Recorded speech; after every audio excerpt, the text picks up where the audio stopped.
How's it going, everyone? College Lefty, and in this video I'm going to be going over the two best created players, at least in my opinion, in MLB The Show 21. I'm also going to be using one of them in ranked seasons, so let's go ahead and get right into it.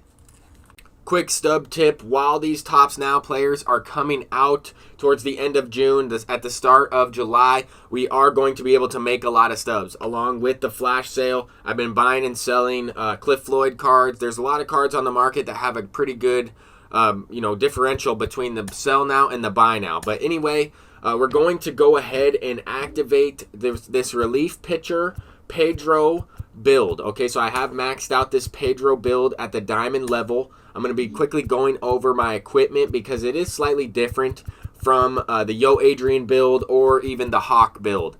I have talked a little bit about these builds in previous videos. I'll link those in the comment section down below. But this is essentially what we're going to get. And we can use this relief pitcher as a starting pitcher. And I'm going to do that in this upcoming game of ranked seasons. Really, the only downside about this card is the pitching clutch is at a 60 attribute. And that's not that great.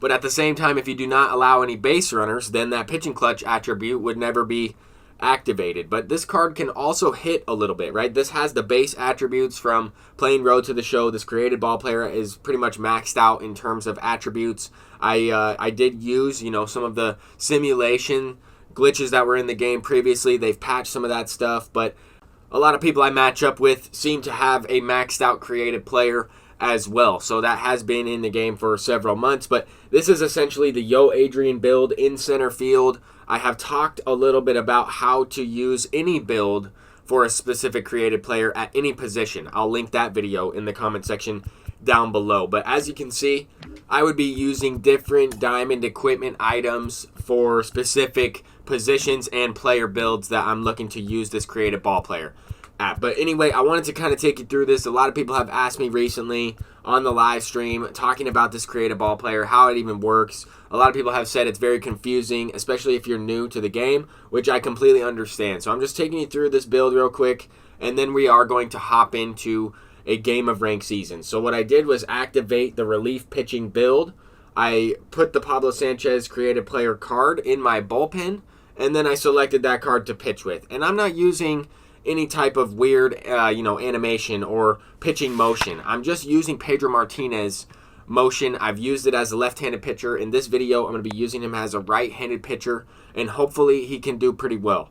I mean, he does have a really nice changeup. The changeup is probably the best pitch that this creative player will throw, alongside the cutter and the sinker. The sinker is the primary pitch, comes in about 95. The cutter can get up to about 98, 99 miles per hour, and the changeup gets as low as 71 miles per hour. So that is a very big speed differential. It's very difficult to hit these pitches, but at the same time, I don't agree with people using like a submarine motion. I just don't think that is good for the game. I don't think it's fair for the game as well, right? To have a starting pitcher or relief pitcher with this much stamina, with these high of attributes, throwing submarine, left-handed for the entire game. I don't necessarily agree with that. But as long as, if you're using a creative player that has, typical pitches in the game and also has a generic motion or throws kind of overhand, I don't see why you wouldn't be able to do this. I don't see why it would be, anything wrong with it. But with that said, we do take a 1-0 lead. Chipper Jones goes deep. And honestly, I accidentally put Byron Buxton in the 3 spot. In this one, I don't usually bat him there. I don't usually use him unless I'm using my creative player on the mound. Usually I have my creative player in center field. But here he is up to bat. He's hitting 261. I don't really have, the highest batting average. But here he's going deep. I've used him, about half the time on the mound, half the time in the field. And he's pretty good. I mean, 67 power, 60-something contact. He's going deep. I want to replay this home run because I have equipped a specific no doubt animation. It's very similar to the Ricky Henderson no doubt animation. I'm pretty sure it's called an aggressive two-handed bat flip from the right side or something like that. You can purchase it off the market. It looks pretty good right there. We take a look at the replay. But as you can see, this opponent does not have any hits. The opponent does not have any base runners. We are, in fact, throwing a perfect game at this time.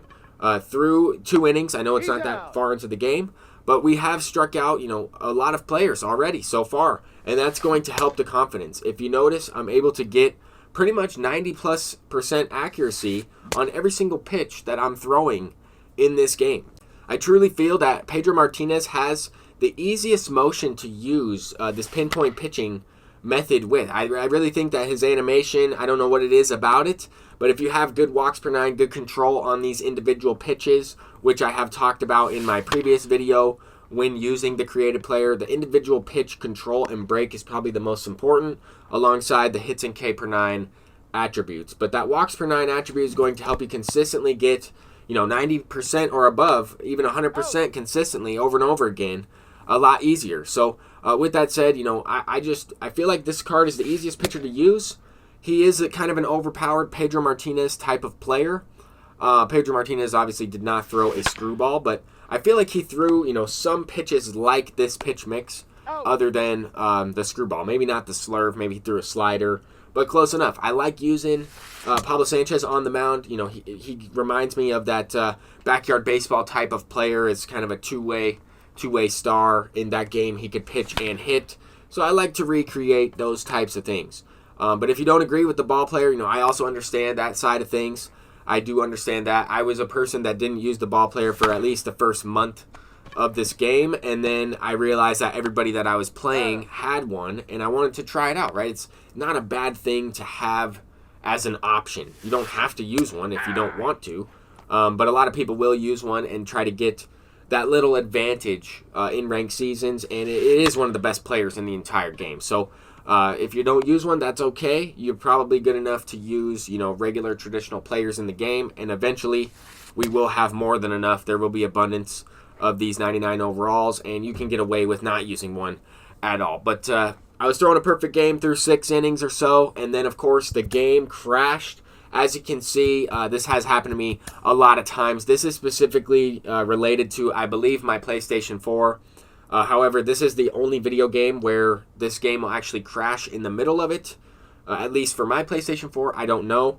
But at the same time, it is what it is, right? It's out of my control. I need to get a new console, but I have other things I have to focus on as well. So this is typically my main squad for ranked seasons. What's interesting about the creative player this year is the fact that I can regain energy for that relief pitcher by using this card in center field. So I don't really know if that's a glitch in the game. I don't really know if that's fair. It doesn't really make a lot of sense to me.